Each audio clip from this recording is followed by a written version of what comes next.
Good afternoon, Dr. Schultz and fellow classmates. I'm Nick, and today I'm going to talk about Presbyterians. I grew up as an Army brat, and I was raised in the Protestant chapel system. Protestant chaplains come from many different denominations, so the chapel system is largely non-denominational in nature. Because of that, I've never felt the draw of a particular denomination, which completely opened up my choices for this discussion board. I chose Presbyterians because, as a Campbell, I cling tightly to my Scottish heritage, and I wanted to learn more about the denomination so closely associated with Scotland. Before I get to American Presbyterians, however, here's a little background which comes from the website of the Presbyterian Historical Society. Presbyterianism, in a wide sense, is the system of church government by representative assemblies called presbyteries, in opposition to government by bishops or by congregations. In a strict sense, Presbyterianism is the name given to one of the groups of ecclesiastical bodies that represents the features of Protestantism emphasized by John Calvin, whose writings crystallized much of the Reformed thinking that came before him. The most important standards of Orthodox Presbyterianism are the Westminster Confession of Faith and Catechism of 1647. The chief distinctive features set forth in the Westminster Declaration of Belief are Presbyterian church government, Calvinistic theology, and the absence of prescribed forms of worship.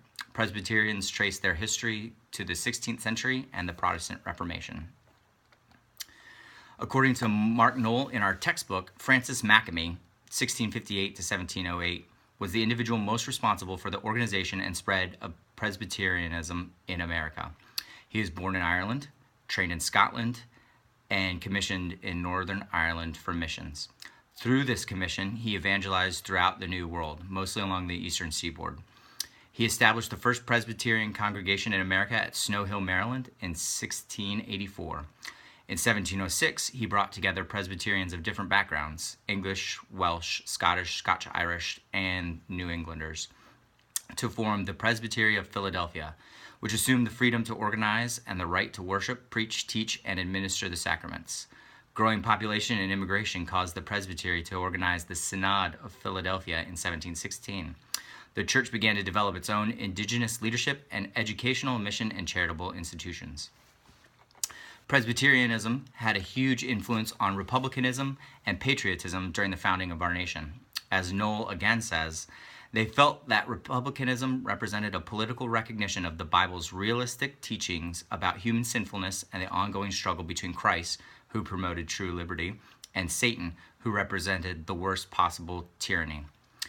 John Witherspoon preached a sermon called The Dominion of Providence Over the Passions of Men on May 17, 1776, which was about resisting unjust tyranny in order to raise the patriotic fervor of his congregation. The influence that Presbyterians had on the war for independence is exemplified in a quote by a Hessian captain who said, "Call this war by whatever name you may, only call it not an American rebellion. It is nothing more or less than an Irish-Scots Presbyterian rebellion." Dr. Bradley Longford states in his article, Presbyterianism and American Culture, "Since their arrival on the shores of North America, Presbyterians have actively engaged the broader culture. In 1726, William Tennent founded the Log College, the first theological seminary for Presbyterians. The College of New Jersey, now Princeton University, was founded by Presbyterians in 1746 in Elizabeth, New Jersey, in order to train Presbyterian ministers. The American Society for the Promotion of Temperance was established in 1826 by Presbyterians. Uniting with other denominations were also influential in the establishment of other social reform societies, such as the American Home Missionary Society, the American Tract Society, the American Sunday School Union, and the American Bible Society.